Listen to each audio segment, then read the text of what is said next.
No. Should be here. Sorry guys, I'm a dunder now. From Conte, you need vocals.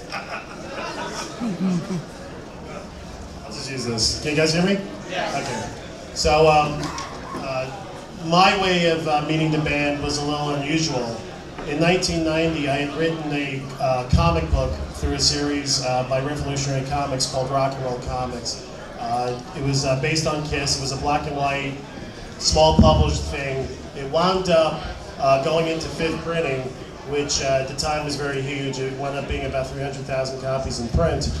And then I had introduced myself to Gene and Paul at the Ritz. I believe it was the Alive 3 pre-show or the Revenge pre-show. And I walked up to Gene and I said, "Hey, I did this comic book." And he looked at me and he said, "You did not have my permission," and just walked away. And it was funny. I was actually coincidentally standing next to his mother, Florence, and she looked at me. She patted me on the shoulder. She goes, "Everything be okay. Everything okay."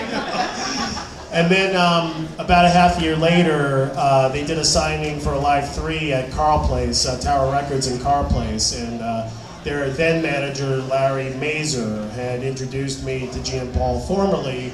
And Paul and I had a mutual friend by the name of Neil Tiemann, who was once the drummer in his previous band, Uncle Joe. So I had just mentioned that to him in passing, and he was all excited, and we exchanged phone numbers, and I got him in touch with Neil.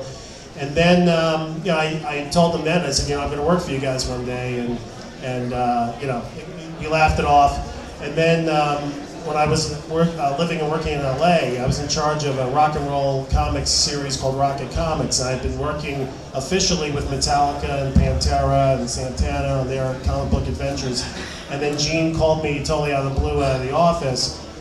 Actually, before that, his other manager, a fellow by the name of Jess Hilson, called me, asked me about 100 questions, and his final question to me was, if you, Gene, and Paul, and your mother were on an island, and the island was sinking, what would you do? Only 3 of you can survive. One of you has to die. Who's it going to be? And I replied, I said, "Well, I'll sacrifice myself so that Gene and Paul can take care of my mother." Less than 10 minutes later, Gene Simmons calls me. I take the call, and the next thing I know, I'm helping him and Tommy Thayer set up the Kiss Unplugged conventions on the West Coast. The LA show, the Portland show, which was canceled because of low ticket sales, and the Seattle show. And then one thing led to another, and then all of a sudden I get a phone call. "We're putting the makeup back on. We want you to move back from LA to New York. You're going to have an office at Polygram Records, and you're in charge of remastering and repackaging the entire catalog." And I was totally floored. I was not expecting that. And that was a week after the very first Kiss Unplugged convention in '95 in LA, where Gene announced that I was hired in front of everybody. I did not know I was getting the job.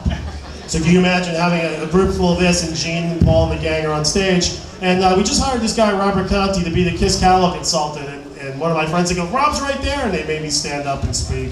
And it was just one of the best days of my professional life. And I got to work with them on and off throughout the remastering, repackaging process, and I got to work on a bunch of merchandise during that time. And because it was the Kiss reunion tour, quote unquote, the second coming, it was just such a fascinating experience. And I'm actually chronicling all that right now in a book that's going to come out next year. What it's like for a Kiss fan that came from nothing to actually, be Gene's guest at dinner at his house in Beverly Hills and stuff like that. It was such an honor. I'm so, so blessed to have had that experience.